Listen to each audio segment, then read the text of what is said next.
Hi, I'm Kristen Nolan, speculative and crime fiction editor. This channel is all about writing and editing. Don't forget to like and subscribe. As requested, this time we'll be delving deeper into tension with examples. Tension is essential in all fiction, whether your genre is fantasy, mystery, dystopian, sci-fi, all the genres. You want to build tension in your story to have a page-turning novel. But how do you build tension? We'll cover the top 5 techniques in this post: conflict, cliffhangers, foreshadowing, time pressure, and defying readers' expectations. For conflict, think about the situations that or confrontations that you've had in your life. In the moment, the tension was high. Adrenaline rushed through your body. You probably got hot, maybe even shook with anger. Now think about a time when you struggled with something mentally challenging, some hard decision you had to make. Your mind came up with the pros and cons. Your gut may have said one thing, but your head said another. This is internal conflict. Conflicts can also be physical barriers. I'm sure you've driven somewhere where you came upon a roadblock or a detour. It's frustrating. Your arrival is delayed. Maybe you get upset because you would have made it on time, but because of a physical barrier, you could be late. So use your experiences to create conflict in your novels. Conflict builds tension, and tension is what keeps readers turning the page. Conflict between characters and internal conflict are two different ways to do this. Let's say my character's life is going swimmingly. Gemma is lounging in her giant pool outside her mansion, sipping on mocktails. Sounds blissful, right? But now I'm going to introduce conflict. Gemma's partner comes out and stands at the side of the pool with Gemma's bags already packed and tells her to leave. Most people wouldn't just get out of the pool, take their bags, and go. Chances are there's going to be a confrontational conversation that happens here. Yelling, blaming, accusing, begging. It's character conflict. Their partner is steadfast in their decision, though. Gemma must go, but first she has to change and collect anything that her partner missed that she really wants.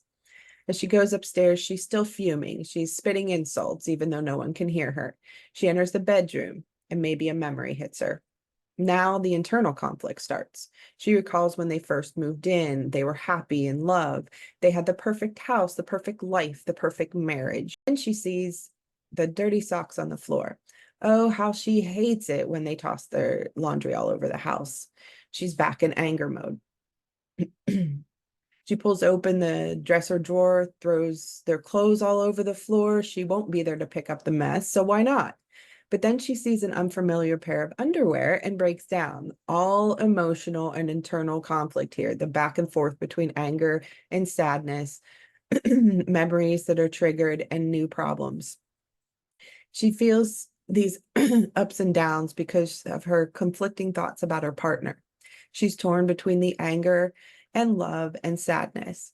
When she's done crying, she realizes she really does have to leave. It doesn't matter who did what. She recalls a friend to see if she can stay with them. Her friend says it's not a good time. That's a roadblock. She calls another friend. They don't answer. Another roadblock. She reluctantly calls her sister, who she doesn't get along with and she hasn't talked to in years. Her sister can't believe Gemma is only calling for a favor, so a small argument ensues, another character conflict. After a few minutes, she says she's willing to stay. She's willing to have her stay for a few days until she finds somewhere else to go. But she has to get to her house by 5 o'clock because Gemma's sister needs to catch a flight. So there's a potential conflict. Of course, as Gemma's driving to her sister's, there's a traffic jam. There's a physical roadblock. As the story progresses, Gemma's situation gets worse and worse due to the conflict she encounters. She has some wins, but mostly losses until the climax. So now let's talk about cliffhangers, helping you create tension. Use cliffhangers at the end of most chapters or every chapter like Dan Brown. Cliffhangers are essential to keep readers turning the page. You could try cutting the scene off in the middle. Let's say my character Gemma arrives late at her sister's house and she finds a note taped to the door that says, "You were late. Next time, pick up the phone." Gemma checks her messages and hears one that tells her where the house key is. Now, I could leave the end of the chapter with Gemma listening to the message, but there would be no reason for the reader to turn the page. They already know Gemma will get the key and enter the house. There's nothing there's no problem there that needs to be solved. Or I could cut off the scene when she reads the note. That way readers will wonder what Gemma will do next since her sister's already left. Or I could cut off the scene before she reads the note. That way readers will wonder what Gemma will do next since her sister already left. I would choose to have Gemma read the note, but not listen to the messages. The readers will turn the page to find out what the note contains. The note stays a secret until the reader starts the next chapter, and everyone wants to know a good secret, right? So cutting the scene works well, but make sure you cut it at the best time for your scene and leave the reader hanging and making them turn the page. You could also try ending with an unexpected event. Unexpected events make great cliffhangers. Basically, an unexpected event is a new conflict or potential conflict, but when used at the end of a chapter, it becomes a cliffhanger.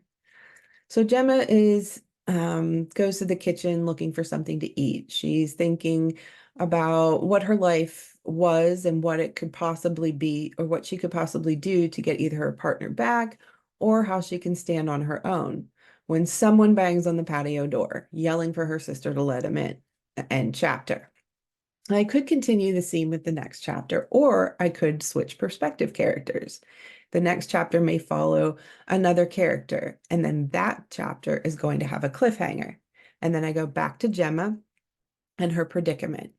So you see how we would cut it off and then slow the reader down from that cliffhanger and then follow the other character and then drop another cliffhanger so the reader will want to read 2 chapters ahead to find out what happens here. Not really 2 chapters ahead, but they'll have to wait until Gemma's chapter to find out what happens with the other character, excuse me, in the following chapter.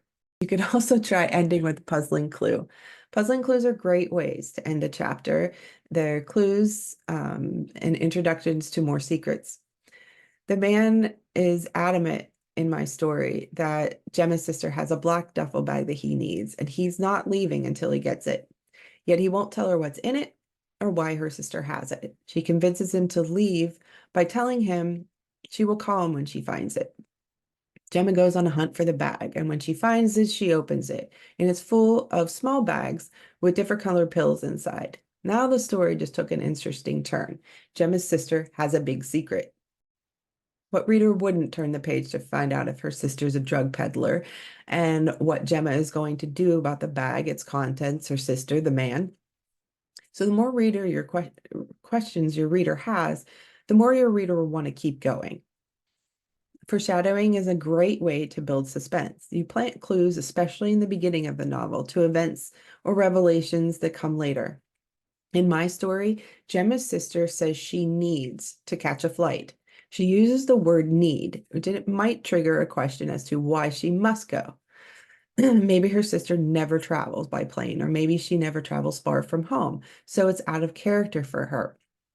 I could have Gemma hear on the car radio that there's a problem with drugs being sold in suburban areas. Maybe even have the broadcast mention her sister's neighborhood. If I did that, though, what I would do is push the man's arrival and the duffel bag contents until at least the next day to delay that question of, is her sister a drug dealer? You can also add time pressure. Introducing urgency is a commonly used technique for building tension. This is sometimes called the ticking clock. You set a specific time when characters must do something by. Usually this task sets up the climax. Will the character make it in time to stop the murder? Will they find the treasure before the antagonist? There could be multiple time pressures. A serial killer, for instance. The antagonist could kill every 7 days, and then the main character would have multiple deadlines because maybe they missed the first. In the case of finding a treasure, the main character and the antagonist could be following clues. Each clue needs to be found first, so one character is ahead of the other during the quest. For my story, I had time pressure by having the antagonist kidnap Gemma's sister and give her a deadline for getting the drugs to them before they kill her. The time pressure factor is a great lead-in for defying readers' expectations. Your readers will undoubtedly have expectations for how the story will play out. They might assume that the protagonist will complete the task before the deadline. Detective will find the killer before they kill again, or your main character will find the treasure before the antagonist. But to defy readers' expectations, detective arrives too late. The antagonist finds the treasure before the protagonist.